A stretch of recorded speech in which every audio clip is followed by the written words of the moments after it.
Hello દોસ્તો, સ્વાગત છે તમારું અમારી ધર્માશા વ્લોગ ચેનલમાં।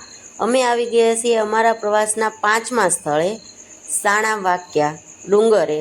તો આ સાણા ડુંગર છે તે ખૂબ જ ઐતિહાસિક ડુંગર છે। અહીં ઘણી બધી ગુફાઓ પણ આવેલી છે।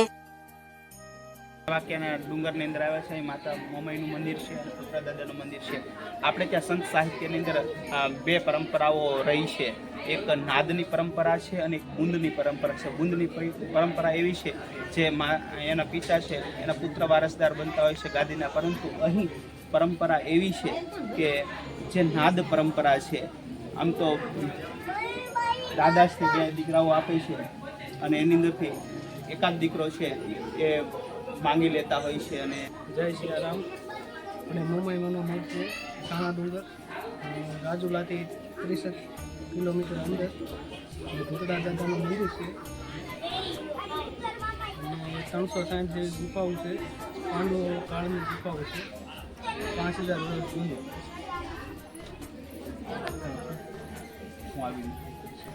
આપણી સાથે જે એમને માતાને મોટી ઉંમરે પ્રાપ્ત થયેલા બે સંતાનો હતા, એમાં મોટા સંતાન છે એ બાપુ એનું શું નામ છે, પારસભાઈ છે, એ પોતે સંસારિક બન્યા છે અને જે નાના છે નિર્મલદાસ બાપુ તે આ ગુફાની અંદર અત્યારે સેવા પૂજા કરે છે। બાપુ, આ પરંપરાઓ કેટલા વર્ષથી ચાલતી છે? આ પરંપરા 400-500 વર્ષ આ તમારા રબારી સમાજમાં સારું। દાદાના પ્રસાદ તો બહુ છે। આપણે દરેક મહિનામાં દિવાળી પછીની માનતાઓ ચાલી દાદાના પ્રસાદ અને આમ નાના છોકરાના ભરાઈ જતા હોય એની નાના છોકરા હોય એને માનતા રાખ્યું હોય, છોકરા નથી થતા તો દાદા જ્યારે કોઈ નિસંતાન દંપતી હોય છે અને એમને કોઈ પુત્ર નથી હોતા ત્યારે દાદા ખરેખર એને પુત્ર આપતા હોય છે અને કદાચ જો જોડિયા બાળકોની અંદર આપે છે તો એ એવી શરત કરે છે કે આ ગાદીના વારસદાર પણ બનશે।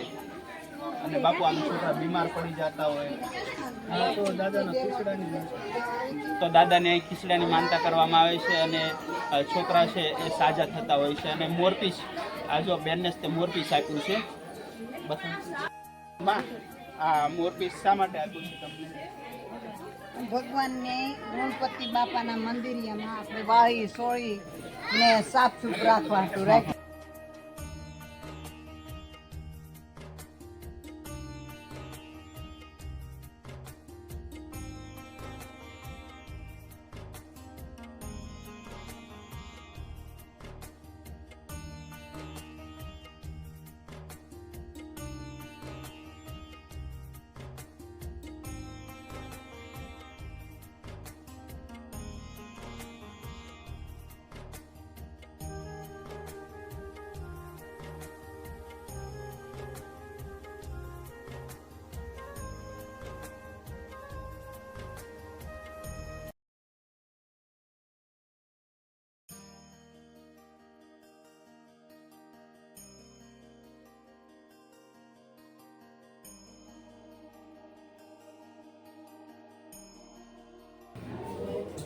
મોમાઈમાનું જે વાહન તેવું સાંકળી છે તેમનું અહીં ચિત્ર છે, બાકી હંસ છે, શંખ છે, બધાના ચિત્રો જોવા મળે છે।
ગામડું એટલે કે અતિથિઓને અતિથિ એને જ કહેવાય કે જો કે અતિથિ જાણ્યા વગર જ આવી છે.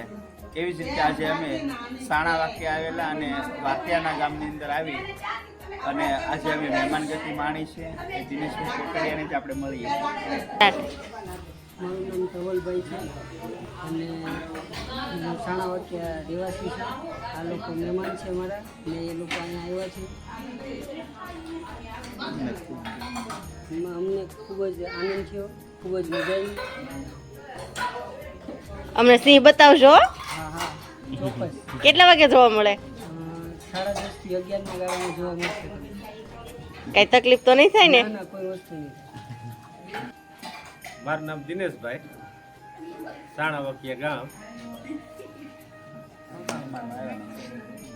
મવાથી મહેમાન આવ્યા, ભાઈ અલ્પેશભાઈ ને ધર્મેશભાઈ સાથે રહી જમી તો બહુ મજા આવી છે. મોજે મોજ આનંદ.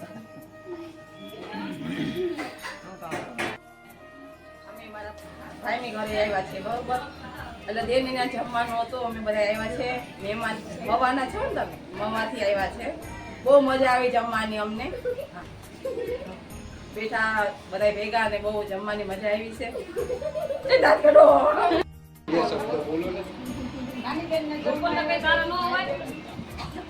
કોને? રૂપલબેન ને? એ આવશે આવશે, ફરી વાર બીજા ટૂરમાં લઈને આવશું.